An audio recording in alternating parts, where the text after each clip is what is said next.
Olá pessoal, temos certeza de que todas as pessoas já sonharam pelo menos uma vez na vida em ganhar uma quantia enorme de dinheiro sem fazer muito esforço. Não tem como achar que isso não é uma ideia tentadora. É por isso que muitas pessoas são viciadas em jogos de azar. A verdade é que não é nada fácil ganhar uma quantia realmente grande nas casas de jogos, mas há pessoas que conseguiram fazer isso mais de uma vez. Quem são esses espertinhos que conseguiram ganhar muito nos cassinos? Hoje contaremos pra você. Vamos lá!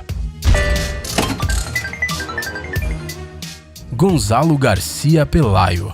A maioria das pessoas que jogam na roleta sabem que a vitória depende da sorte, mas apesar disso, elas ficam tentando encontrar uma lógica e criar uma estratégia especial para ganhar. Soa um pouco absurdo? E se dissermos que um homem chamado Gonzalo Garcia Pelayo conseguiu fazer exatamente isso? Gonzalo nasceu em 25 de maio de 1947 na Espanha. Durante a sua juventude, ficou claro que ele tinha um talento para os jogos, mas ele resolveu estudar para ser um matemático e posteriormente trabalhou como engenheiro de som e produtor. Isso até os anos 90, quando o Sr. Garcia Pelayo finalmente decidiu começar a criar sua própria estratégia de jogo. Ele passou alguns anos estudando as características da roleta. Para realizar experimentos nos cassinos, ele contou com a ajuda de seus 5 filhos, que naquela época já eram maiores de idade. Durante várias semanas, a família Garcia Pelayo visitou um cassino, memorizando ou anotando os números que saíam constantemente em cada uma das mesas. Então, Gonzalo inseriu todos os dados em um computador e o sistema resultante permitiu que ele ganhasse $1,5 milhão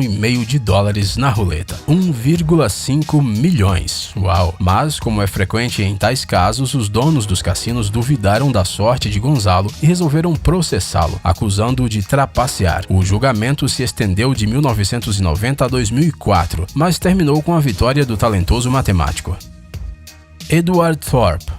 Nos anos 60, o professor de matemática Edward Thorp percebeu que o blackjack é fundamentalmente diferente de outros jogos de azar. Na roleta, nos dados, nas máquinas caça-níqueis e no poker, os acontecimentos do passado não estão de forma alguma relacionados com os eventos do futuro e, portanto, não os afetam. No blackjack, por outro lado, as cartas usadas durante uma rodada são removidas do jogo, o que significa que é possível prever o que acontecerá em seguida. É claro que outras pessoas já tinham chegado a essa conclusão antes, mas ninguém foi capaz de transformar suas suposições em um sistema. Ninguém, exceto Edward Thorp. Thorp usou o supercomputador IBM 704 do Instituto de Tecnologia de Massachusetts, que era o computador mais poderoso do mundo na época, para estudar as probabilidades e desenvolver uma tecnologia especial para a contagem de cartas. Assim como no filme 21, quando se trata de blackjack, tudo fica mais fácil se tivermos um professor do MIT. Para testar sua teoria, o Sr. Thorp entrou em contato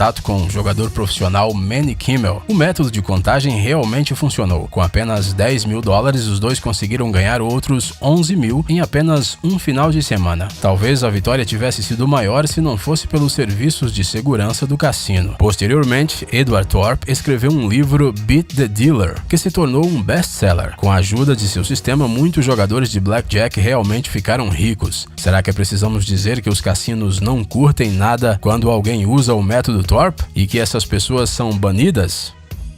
Dustin Marks. Será que o croupier pode ser um fraudador? Finalmente. Afinal, ele tem acesso às cartas e, ao mesmo tempo, levanta menos suspeitas sendo um funcionário do próprio cassino. Só é preciso ter as habilidades necessárias, e Dustin Marks foi um dos trapaceiros mais bem-sucedidos em quebrar os cassinos. Mas ele começou sua carreira como mágico. Desde a infância, o Dustin fazia truques e, tendo se formado na faculdade, esperava se tornar um famoso ilusionista. Bem, as coisas aconteceram de uma maneira um pouco diferente, mas Marks conseguiu ficar famoso. Para dominar completamente a arte das mágicas com cartas, em 1983, Dustin resolveu trabalhar como croupier em um dos cassinos de Las Vegas. O seu conhecimento da tecnologia moderna permitiu ao ilusionista aperfeiçoar seus truques, e para avaliar o seu desempenho, o croupier desonesto filmava os seus truques com uma câmera. Se ele não percebia o truque sujo ao assistir à gravação, significava que o truque estava perfeito. Mas para ganhar em um cassino, ele precisava de de um parceiro. Ele escolheu um croupier de um estabelecimento próximo para isso. Depois de combinarem suas estratégias, os dois trapaceiros trocavam constantemente os papéis de croupier e jogador. Em uma única noite, eram capazes de ganhar mais de $100 mil. Esta dupla se tornou uma das mais bem-sucedidas no mundo do jogo. Durante todo o tempo de sua atividade fraudulenta, eles conseguiram enriquecer consideravelmente e nunca foram apanhados. Tommy Carmichael. Por cerca de 30 anos, Tommy Carmichael foi um simples americano cumpridor da lei, mas tudo mudou quando ele encontrou uma velha máquina caça-níqueis na garagem de um amigo. Nela era possível treinar trapaças, e foi isso que ele fez. Depois de alguns meses de treinamento duro, ele foi a um cassino pela primeira vez. A sua estratégia era bastante simples. Ele entrava em uma casa de apostas com um amigo, e enquanto esse amigo fazia algum escândalo na parte oposta do estabelecimento, Tommy rapidamente usava um gancho especial na máquina e saía do cassino com os bolsos cheios de dinheiro. O lucro, é claro, era dividido entre os dois. Eles fizeram isso durante 10 anos. Graças aos seus métodos incomuns de trabalho, os parceiros permaneceram indetectáveis durante muito tempo. No entanto, em 1985, eles caíram nas mãos da polícia. Mas a história não terminou aí. No início dos anos 90, as máquinas mecânicas foram substituídas por modelos eletrônicos mais sofisticados e se tornou quase impossível enganá-los. Mas isso não parou Tommy. Ele comprou uma nova máquina caça-níqueis e levou-a para sua casa para estudá-la com cuidado. Alguns meses depois, o trapaceiro criou uma varinha de luz capaz de cegar as fotocélulas da máquina. Com a sua técnica, bastava a menor vitória para que ele erguesse a sua varinha para a tela e a máquina lhe desse uma enorme quantia de dinheiro. Assim, Tommy ganhava mais de $10 mil por dia. No fim das contas, Tommy Carmichael foi pego, mas ele concordou em cooperar com o FBI. Hoje, esse senhor das máquinas caça-níqueis trabalha no Comitê de Prevenção contra Fraudes na indústria de jogos e desenvolve mecanismos especiais que protegem os caça-níqueis contra hackers. Luis Colavento. A história do mundo dos cassinos conhece muitas das mais intrincadas ideias de fraude. Algumas delas foram extremamente bem-sucedidas, outras falharam miseravelmente. Uma figura de destaque entre os grandes trapaceiros de Las Vegas foi Luis Colavento, mais conhecido por seu apelido de Moeda. Ele criou uma maneira inteiramente nova de trapacear nos cassinos e, enquanto ele não foi descoberto, conseguiu ganhar um bom dinheiro. O problema foi que os melhores especialistas do FBI começaram a trabalhar para desmascará-lo e o cara simplesmente não teve como escapar da punição. Surpreendentemente, ao contrário do resto dos caras do vídeo de hoje, Luis Colavento jamais se sentou em uma mesa de jogo, não tentou analisar o funcionamento da roleta e não fez mágicas. A única coisa que o Luis fez foi produzir em casa fichas que eram impossíveis de distinguir das fichas verdadeiras e depois as trocar por dinheiro. Uma ideia tão simples que chega a ser difícil acreditar. Quando o esquema foi descoberto, até mesmo os especialistas experientes em cassinos ficaram surpresos. Pai Go John. No arsenal dos fraudadores que tentam enriquecer nos cassinos, há uma variedade de truques, bem como todos os tipos de dispositivos eletrônicos e tecnológicos. E tem também alguns criminosos que conspiram com os próprios funcionários dos estabelecimentos. Um caso assim ocorreu no início dos anos 2000 em San Diego. Entre 2002 e 2007, o jogador vietnamita conhecido pelo apelido de Pai Go John, juntamente com a sua equipe, ganhou mais de $7 milhões nos cassinos. Para começar, os trapaceiros treinavam os croupiers a embaralhar as cartas de maneira falsa. Com esse truque, a ordem das cartas no baralho permanecia a mesma, mesmo depois de embaralhadas. Depois que o croupier dava as cartas, entrava em jogo um dos membros da gangue, que estava sentado na mesa. Uma vez que ele já sabia que cartas do baralho viriam, ele usava um microfone escondido em sua manga para indicar para os outros como eles deveriam agir, comprando mais cartas ou saindo do jogo. A ação desses trapaceiros era tão bem pensada que por um longo tempo ninguém nem suspeitou. No final, um dos funcionários da segurança do cassino notou que um jogador estranho sempre sussurrava algo em sua manga e o esquema foi revelado. Kate Taft.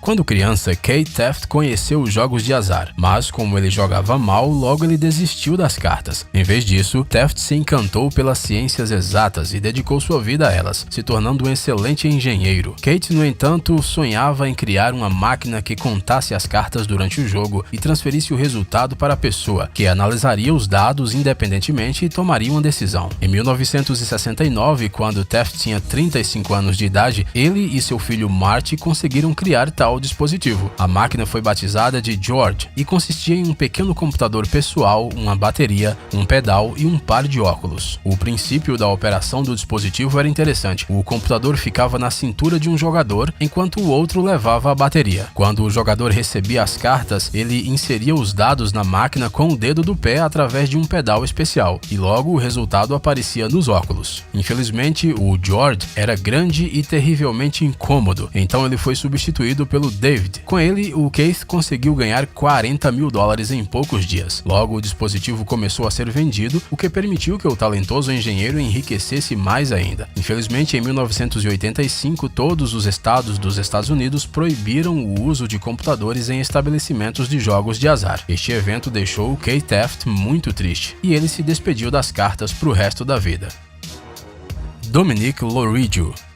Dizem que é simplesmente impossível ganhar no Craps, um dos mais populares jogos de dados. Dominic Loridio provou o contrário. Infelizmente, hoje é quase impossível encontrar fatos exatos sobre a sua biografia. Sabe-se que Dominic nasceu em meados do século XX nos Estados Unidos, onde estudou e trabalhou durante vários anos como um simples funcionário de uma loja. Mas um dia decidiu mudar radicalmente a sua vida e prestou atenção nos dados. Ele pôs na cabeça que neste jogo, como em qualquer outro, definitivamente deveria haver algum sistema que permitisse jogar as combinações necessárias. E você não vai acreditar, mas o Dominic descobriu o sistema. Durante vários anos, Loridio treinou duro os lançamentos de dados. Ele mudou as táticas, a inclinação da mão, a força do arremesso e outros parâmetros e depois estudou as combinações resultantes. Gradualmente, ele foi capaz de entender como jogar os dados para alcançar o resultado desejado e então foi para Vegas. Tendo ganhado grandes quantias várias vezes nos cassinos de Las Vegas, Loridio entrou para a lista de pessoas proibidas nos estabelecimentos de jogos de azar da cidade. Apesar de que ele na verdade não usou nenhum método fraudulento, os funcionários do cassino não conseguiam decifrar o segredo do seu sucesso e consideraram que o Dominic estava simplesmente trapaceando. Então o homem decidiu viajar pelos maiores cassinos dos Estados Unidos. Depois de ganhar enormes quantias em poucos anos com a ajuda de seu sistema, o Dominic entrou para as listas negras da maioria das grandes casas de apostas dos Estados Unidos. Hoje em dia, ele continua envolvido no mundo dos jogos de azar e realiza seminários ensinando a todos que querem conhecer a sua técnica secreta. Dizem que os seus estudantes acabam ganhando tanto quanto o próprio professor. Ei, pare de ser preguiçoso, é hora de recarregar seu cérebro. Bem-vindo ao canal Brain Time. Acontecimentos incríveis do passado, presente e até mesmo do futuro. Revoltas da natureza e animais incríveis, fatos chocantes e mistérios não resolvidos. Aqui você encontrará tudo isso e muito mais. Inscreva-se, você não vai se arrepender.